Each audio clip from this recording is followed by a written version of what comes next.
Picture this. You are watching a $35,000 ATV disappear down your private trail, stolen by a woman who just spent 20 minutes lecturing you about property compliance. Her designer heels are completely wrong for the pedals. Her manicured nails grip the handlebars like she owns the machine.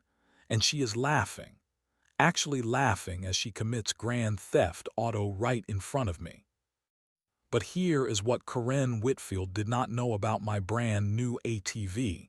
It has facial recognition technology, GPS tracking, auto-locking security systems, and cameras that record everything. As I watched her drive away with my most prized possession, I felt something I had not experienced in months of her harassment. I smiled, because in about 10 minutes, that $35,000 machine was going to teach Karen a lesson she would never forget. That was the moment I realized Karen had just made the biggest mistake of her life. Let me tell you about paradise. After 32 years of corporate stress, overtime battles, and city noise, I finally found my dream retirement property. 15 acres of pristine wilderness nestled in the rolling hills outside Millbrook County. No neighbors for miles, no traffic sounds, no drama, just pure, absolute freedom. Every morning, I wake up to the sound of birds singing instead of car horns. Deer wander through my meadow like they own the place, and honestly, I am fine with that. The property has everything I ever wanted. Crystal clear streams wind through dense forests. Natural trails curve around ancient oak trees. And everywhere you look, there is nothing but untouched nature as far as the eye can see. I spent every penny of my retirement savings to make this dream real. The down payment alone took 20 years to save. But standing on my front porch at sunrise, watching the morning mist rise from the valley below, I knew every sacrifice was worth it. This was not just property. This was my sanctuary. The crown jewel of my new life was my ATV, a brand new Honda Foreman loaded with every premium feature imaginable.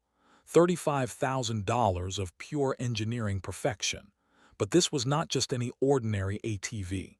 I had it custom fitted with cutting-edge security technology, facial recognition systems, GPS tracking that updates every 30 seconds, auto-locking mechanisms that engage when unauthorized users attempt access, and cameras, lots of cameras.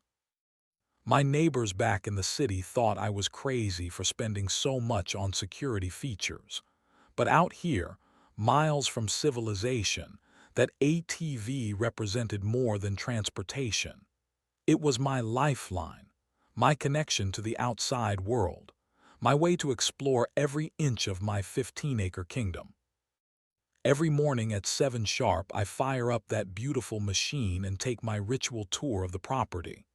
The engine purrs like a contented cat as we navigate familiar trails.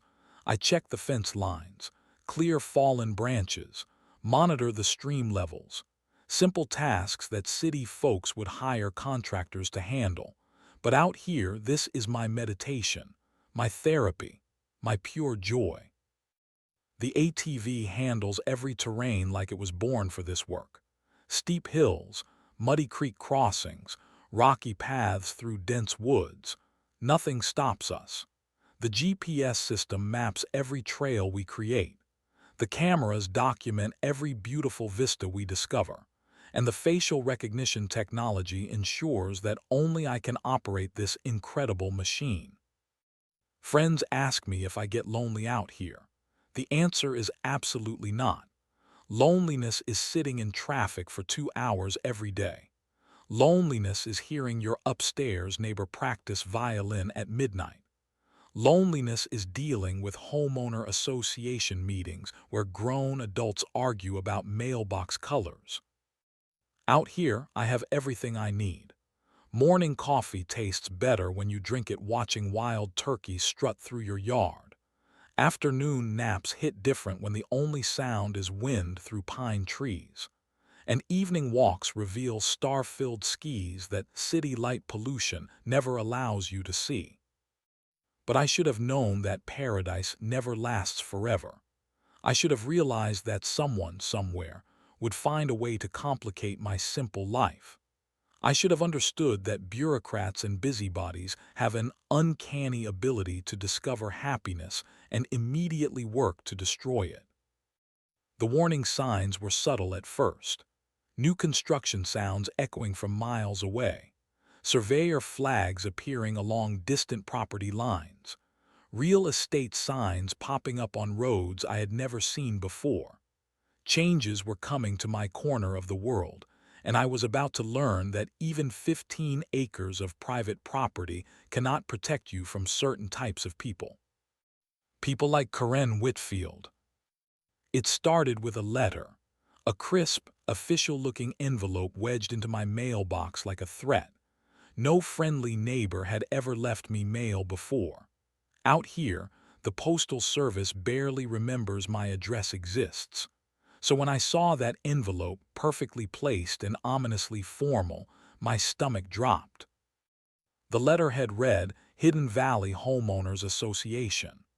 I stared at those words for a full minute, completely confused. Homeowners Association. I lived 15 acres away from my nearest neighbor. My property deed mentioned no HOA restrictions. I had specifically chosen this location to escape exactly this type of bureaucratic nonsense. But there it was, in black and white legal language. A compliance notice informing me that recent boundary surveys had determined my property now fell under Hidden Valley HOA jurisdiction. Effective immediately, I would need to conform to all community standards, pay annual fees, and submit to regular inspections. My hands shook as I read the list of violations they had already identified. Grass exceeding approved height limits, unauthorized vehicle storage in plain sight, failure to maintain approved exterior paint colors on outbuildings, and at the bottom, underlined in red ink, recreational vehicle noise violations require immediate correction. I spent the next 3 days buried in research. Property records, county maps, legal documents, survey reports. What I discovered made my blood boil. A massive luxury development called Hidden Valley Estates had been quietly expanding their boundaries through questionable legal maneuvers. They were using technicalities and loopholes to force nearby property owners under their control. The mastermind behind this operation was Karen Whitfield, HOA president, real estate agent, and according to online reviews, a woman who treated homeowner associations like her personal kingdom. Her photo on the Hidden Valley website showed a stern-faced woman in her 50s, blonde hair pulled back in a severe bun, wearing a power suit that screamed authority. I was still processing this information when she arrived for her first inspection. A white luxury SUV crunched up my gravel driveway at exactly 9 a.m. on a Tuesday morning. The door opened, and out stepped Karen Whitfield in person. Designer clothes completely inappropriate for rural terrain, high heels that immediately sank into my soft earth, and a clipboard clutched in her manicured hands like a weapon. Mr. Johnson, I am Karen Whitfield from the Hidden Valley HOA Board. Her voice carried the sharp edge of someone accustomed to immediate obedience. I am here to conduct your mandatory property compliance inspection. I stepped out onto my porch, trying to maintain calm. I think there has been some mistake. My property is not part of any HOA. She smiled, but there was no warmth in it. Recent boundary adjustments have brought your property under our jurisdiction. You should have received our compliance notice. I did receive it, and I intend to fight it legally. Her smile disappeared. Mr. Johnson, I have been doing this for 15 years.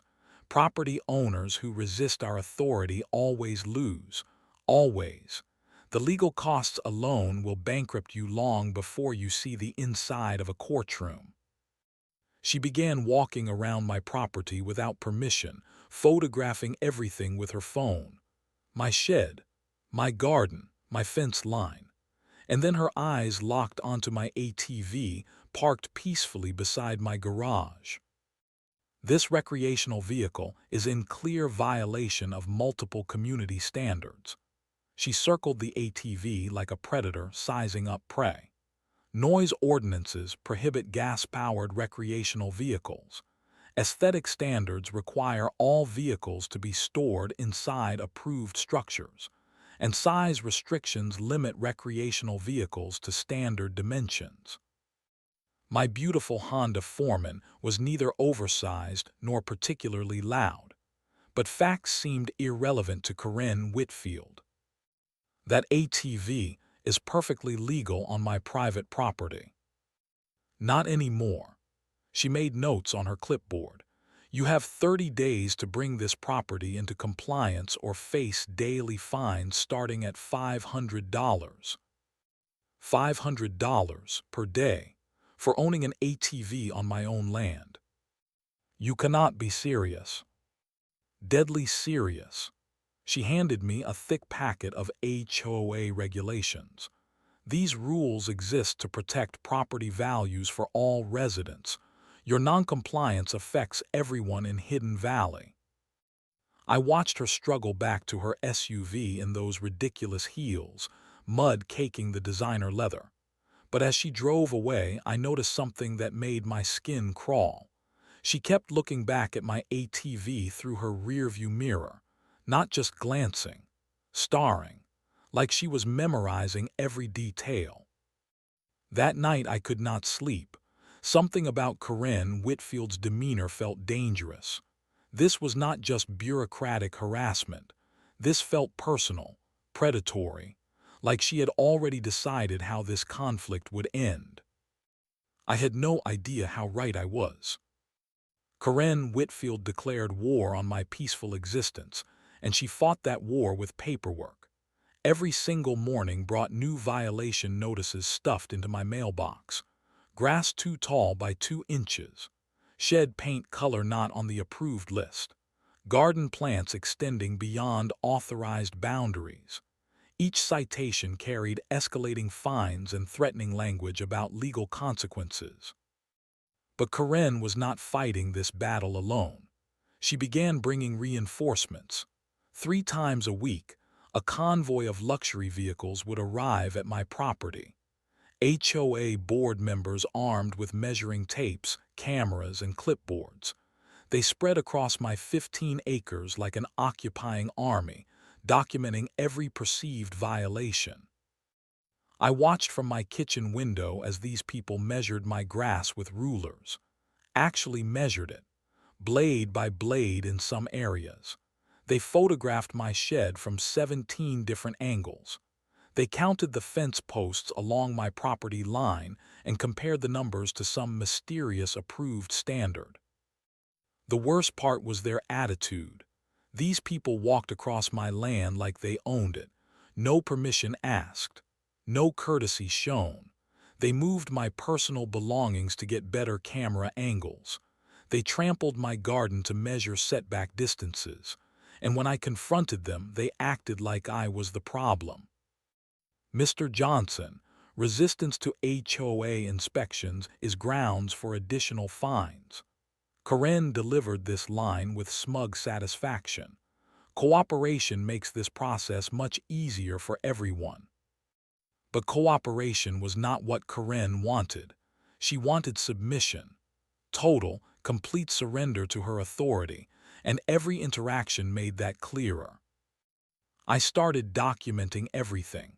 Photos of their trespassing, video recordings of their harassment, audio clips of their threats and demands. If this war was going to be fought with evidence, I intended to win. My legal research revealed disturbing patterns. Karen Whitfield had used these same tactics against dozens of property owners over the years.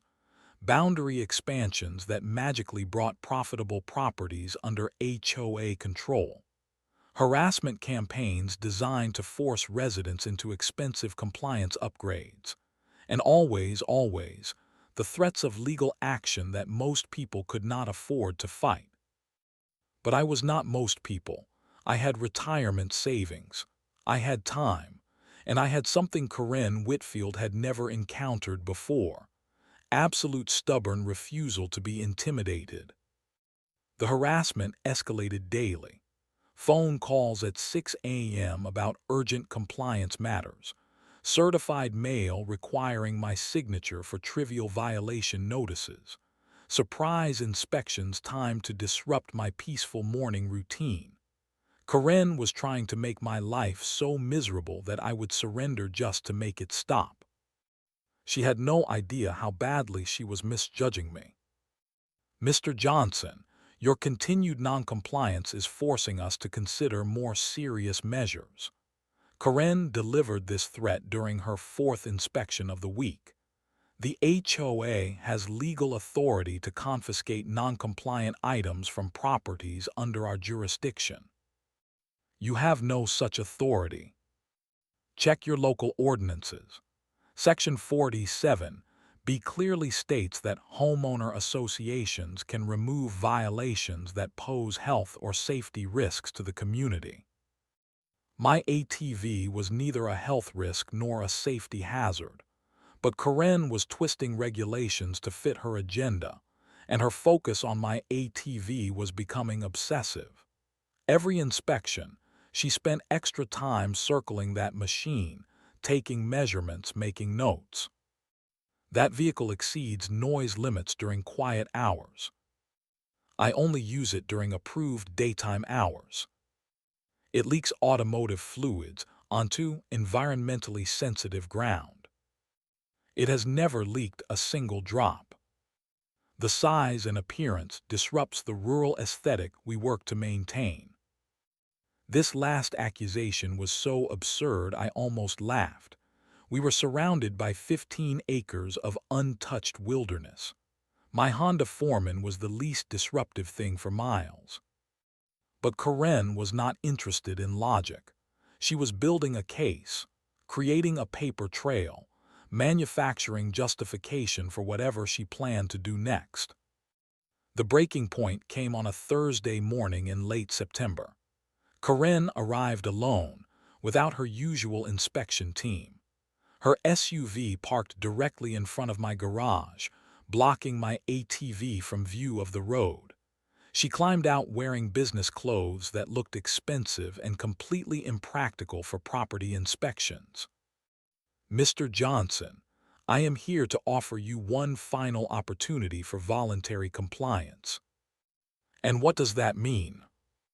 "Surrender the recreational vehicle for proper disposal, and we will reduce your accumulated fines by 50%.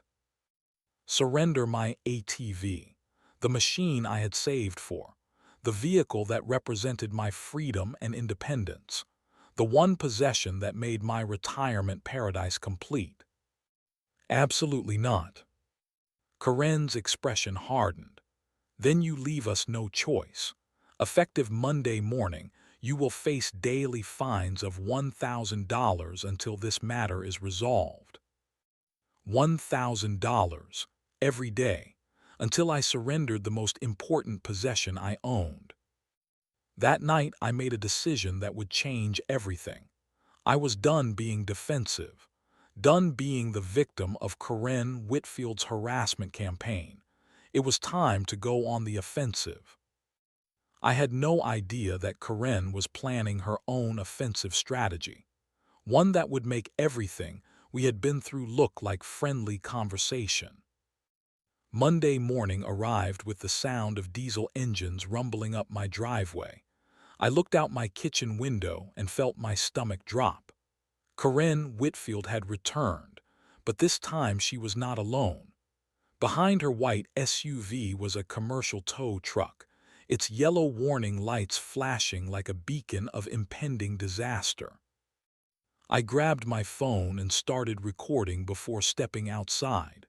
Whatever Karen had planned, I wanted every second documented. "Mr. Johnson," Karen climbed out of her vehicle holding an official-looking document. I am here to execute a lawful confiscation of non-compliant property under HOA enforcement authority. The tow truck driver, a heavy-set man in work clothes, looked distinctly uncomfortable. He kept glancing between Karen and me like he was not entirely sure this was legal. You have no authority to confiscate anything from my property. Section 47B of the Municipal Code grants homeowner associations enforcement powers for health and safety violations. Karen waved her document like it was a court order. Your recreational vehicle poses documented noise and environmental hazards to the Hidden Valley community. I kept my phone recording as I moved closer to examine her paperwork. The document looked official, but something felt wrong about the whole situation. The tow truck driver was shifting nervously, avoiding eye contact. Karen was talking too fast, like she was trying to rush through this before I could think clearly. I want to call my lawyer before you touch anything. The confiscation order is immediate and non-negotiable. Karen signaled to the tow truck driver, "Load the recreational vehicle." "Ma'am, I am not sure about this." The driver finally spoke up. "This does not look like a normal repo job. Maybe we should wait for police confirmation." Karen's face flushed red with anger. "I am the duly appointed representative of the Hidden Valley HOA Board.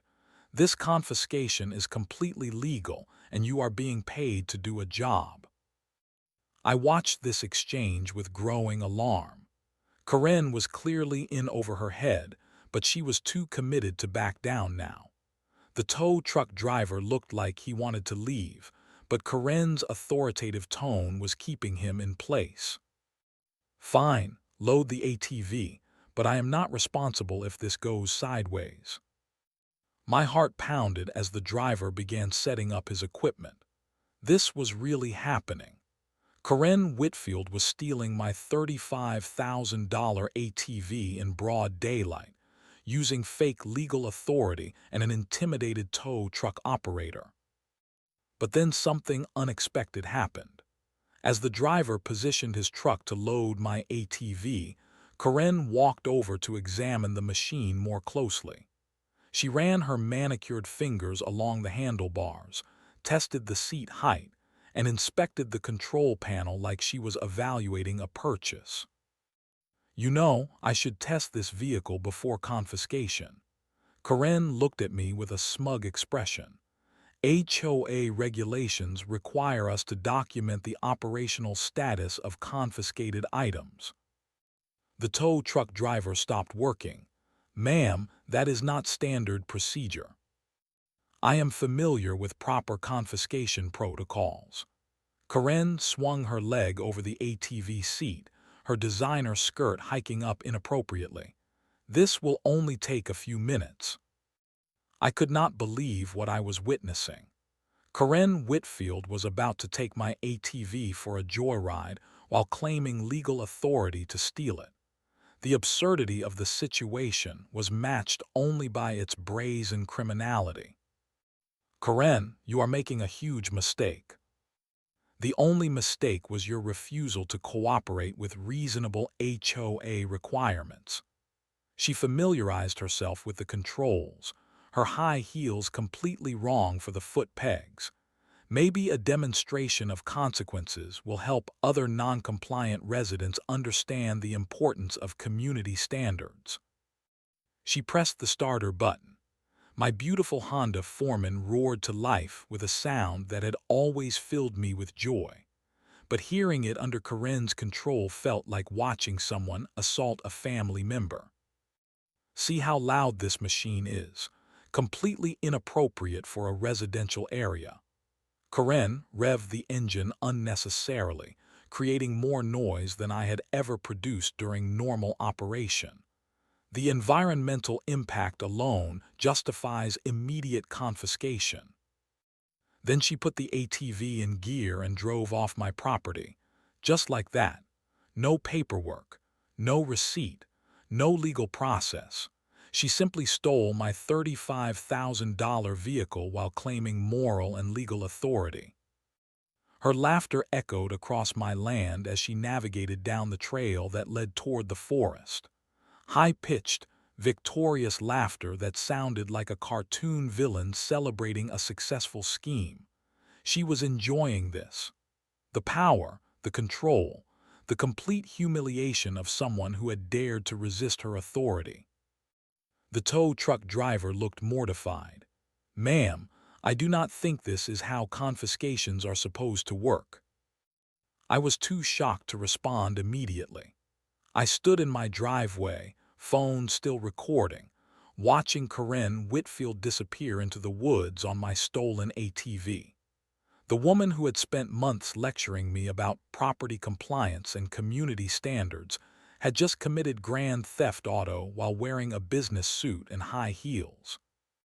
But as the engine noise faded into the distance, I felt something unexpected. Instead of despair or anger, I felt anticipation. Because Karen Whitfield had no idea what she had just stolen.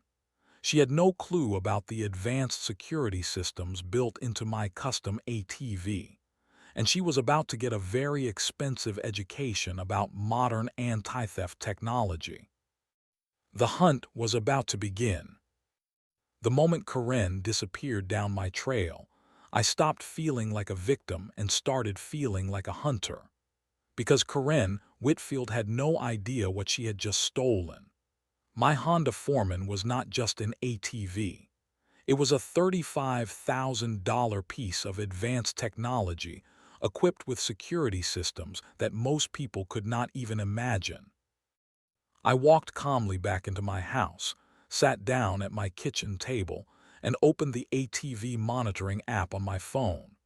The screen immediately filled with real-time data, GPS coordinates updating every 30 seconds, engine diagnostics streaming live, and most importantly, facial recognition status showing unauthorized user DETCTED. My ATV was designed to recognize only one face, mine. If anyone else attempted to operate the vehicle for more than 5 minutes, the security system would automatically engage. Engine lockout, GPS tracking, photo documentation, and complete shutdown of all operational systems. Karen had been riding my ATV for exactly 4 minutes and 30 seconds. I watched the GPS coordinates move deeper into the forest, following trails I knew by heart. Karen was heading toward the far eastern boundary of my property, probably planning to circle back and make some dramatic point about her authority and my helplessness.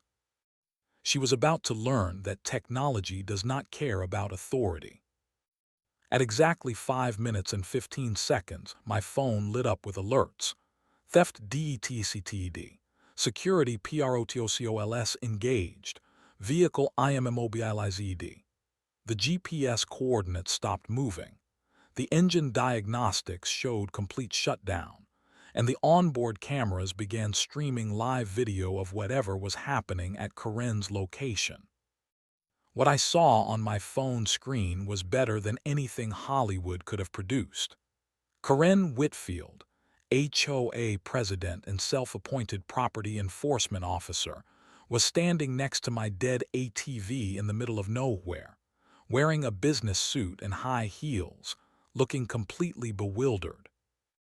The facial recognition camera had captured perfect photos of her shocked expression when the engine suddenly died. Her mouth was open in surprise. Her eyes were wide with confusion, and her perfectly styled hair was already showing the effects of outdoor adventure. I watched her try to restart the engine. The starter would turn over, but the security system prevented ignition. She tried multiple times, growing more frustrated with each failed attempt. Her designer clothes were becoming disheveled as she struggled with controls she did not understand. Then came the phone calls. Karen pulled out her cell phone and began making increasingly desperate calls to people who clearly could not help her. I could see her mouth moving in animated conversation, her free hand gesturing wildly at my immobilized ATV. The onboard microphone picked up fragments of her conversations. The stupid thing just died. No, I do not know why. Yes, I am stuck in the middle of nowhere. How was I supposed to know it had some kind of security system? Each phone call made Karen more frantic. She was trapped miles from civilization, wearing completely inappropriate clothing, with no way to restart the vehicle she had just stolen. The remote location that made my property a peaceful sanctuary was now her outdoor prison. I had a choice to make. I could call the police immediately and have Karen arrested for grand theft auto. The evidence was overwhelming. Video footage of the theft, GPS tracking of the stolen vehicle, recorded conversations of her claiming false authority.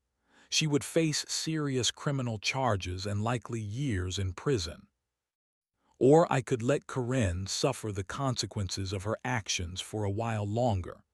Let her experience the helplessness she had been trying to force on me for months. Let her understand what it felt like to be trapped and powerless.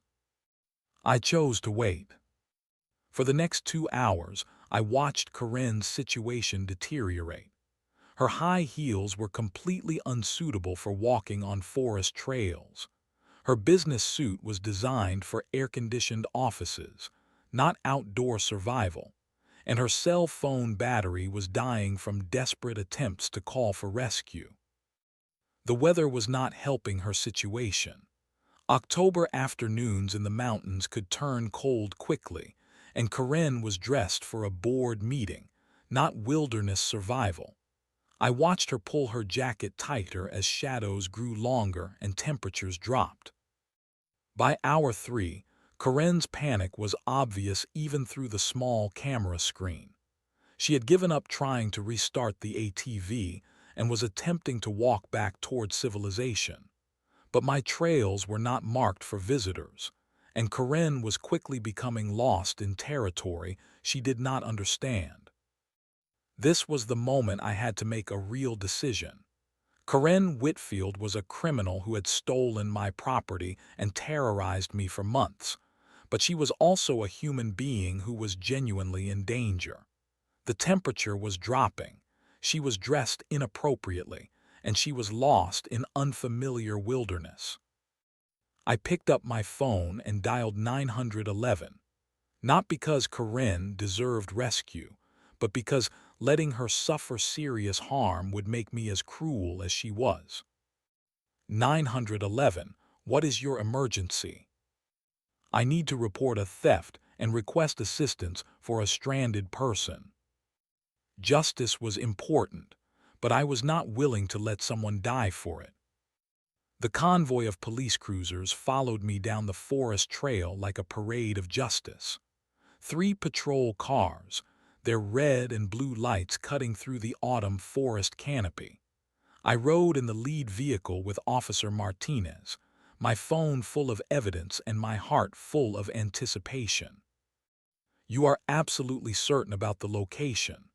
Officer Martinez asked as we navigated the winding trail. GPS coordinates are precise to within 3 feet. I showed him my phone screen with Karen's exact position. She has been stranded there for over 3 hours.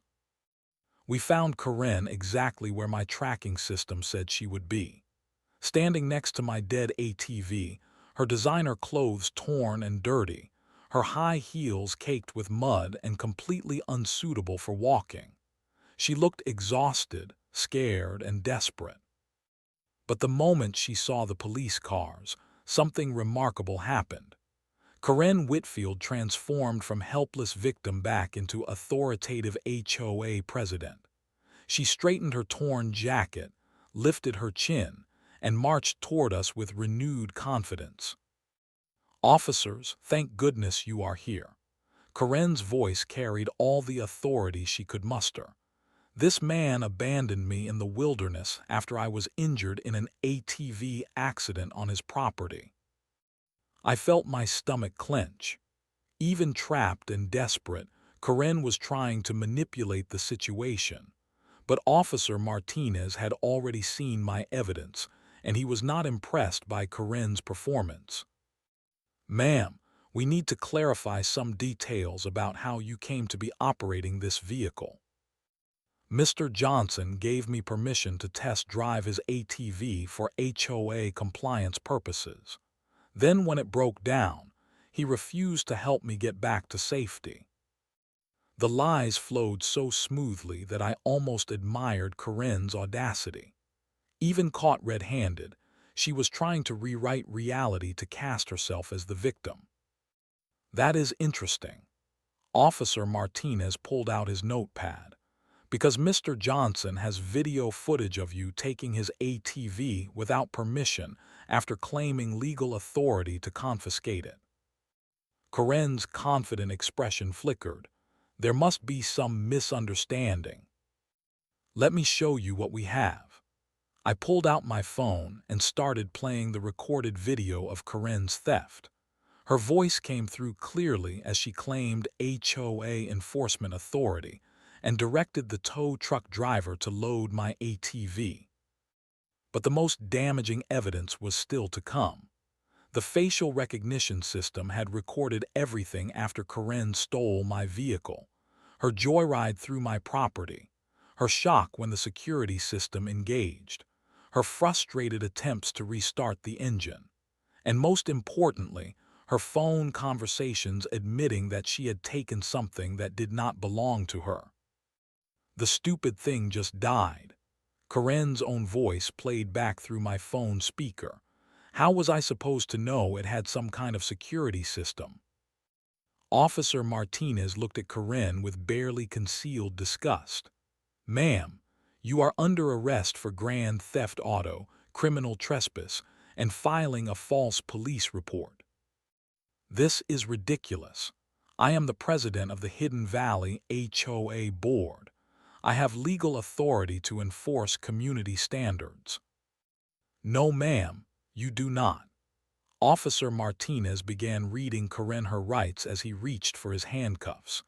HOA enforcement authority does not include stealing personal property or trespassing on private land.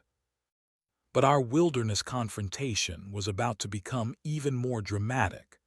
As Officer Martinez placed Karen under arrest, we heard the sound of multiple vehicles approaching on the forest trail.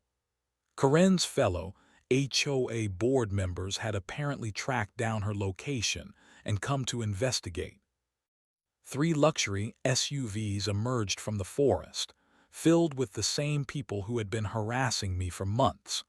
Board members who had measured my grass with rulers. Officials who had photographed my property from every angle. The entire Hidden Valley HOA leadership team was about to witness their president's complete downfall.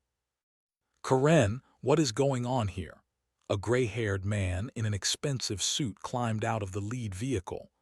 "We got your emergency messages but could not understand what was happening." "Richard, this is all a misunderstanding." Karen's voice was strained as Officer Martinez secured the handcuffs around her wrists. "This man is trying to frame me for something I did not do." But the evidence spoke louder than Karen's protests. I showed the arriving board members the same video footage I had shared with police. Their expressions shifted from confusion to horror as they realized what their president had done. "Karen, did you actually steal this man's ATV?" The gray-haired man looked mortified. "I was executing legitimate HOA enforcement authority." "We have no such authority." Another board member stepped forward, his face pale with shock. "Karen, what have you done?" The final humiliation came when Officer Martinez loaded Karen into the back of his patrol car. Her designer clothes were ruined. Her authority was shattered. and her reputation was destroyed in front of the very people who had enabled her harassment campaign for months. As the police convoy prepared to leave, Richard approached me with obvious embarrassment. "Mr. Johnson, on behalf of the Hidden Valley HOA board, I want to apologize for this incident. We had no idea Karen was acting outside legal boundaries." This was not one incident. This was months of systematic harassment. "We will be conducting a full investigation into all of Karen's activities as board president. If other improprieties are discovered, we will take appropriate action." I watched the police cars disappear down the forest trail, taking Karen Whitfield away from my property for the last time. The woman who had tried to destroy my peaceful retirement had just experienced complete professional and personal collapse. But more importantly, she had learned that stealing from the wrong person could cost you everything. Karen Whitfield's fall from neighborhood tyrant to convicted criminal was swift and complete. The local news covered her arrest with enthusiasm usually reserved for major political scandals. HOA president arrested for ATV theft ran as the lead story for 3 consecutive days, complete with security footage of Karen stealing my vehicle. But the criminal charges were just the beginning of Karen's problems. The FBI launched an investigation into her other HOA activities and discovered a pattern of fraud spanning 5 years. Fake boundary surveys, forged compliance documents, embezzled association funds. Karen had been running the Hidden Valley HOA like her personal criminal enterprise. She faced federal charges for mail fraud, wire fraud, and racketeering. The same legal system she had threatened to use against me was now focused entirely on her destruction.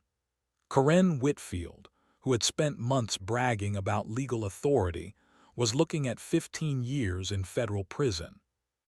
The Hidden Valley HOA board voted unanimously to remove Karen from all positions and dissolve their fraudulent claims against my property.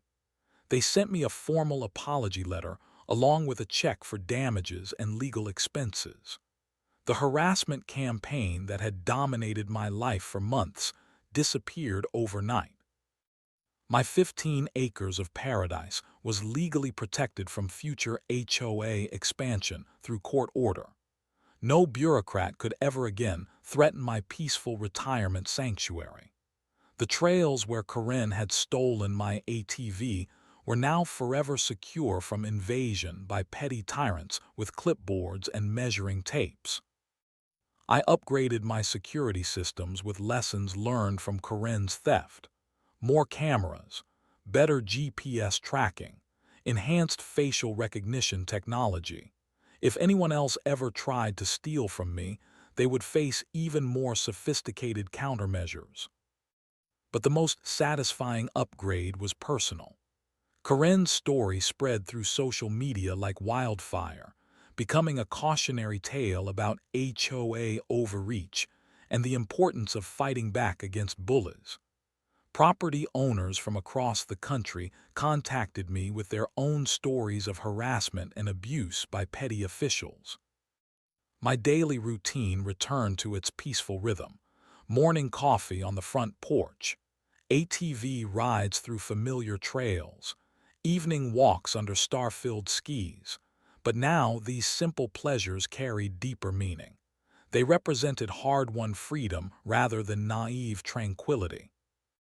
Every morning when I start my ATV, I think about Karen Whitfield sitting in her federal prison cell, probably still wondering how stealing a simple recreational vehicle destroyed her entire life. The facial recognition system that ended her criminal career now serves as a daily reminder that technology can be the great equalizer between bullies and their victims. Karen taught me important lessons about standing up to authority figures who abuse their power, about documenting everything when dealing with unreasonable people, and about the satisfaction that comes from fighting back against those who try to steal your freedom. My property remains my sanctuary, but it is no longer naive paradise. It is battle-tested freedom, earned through confrontation with tyranny and secured through modern technology. And every sunset I watch from my front porch is a celebration of the victory ordinary people can achieve when they refuse to surrender to bullies. Sometimes the good guys actually win.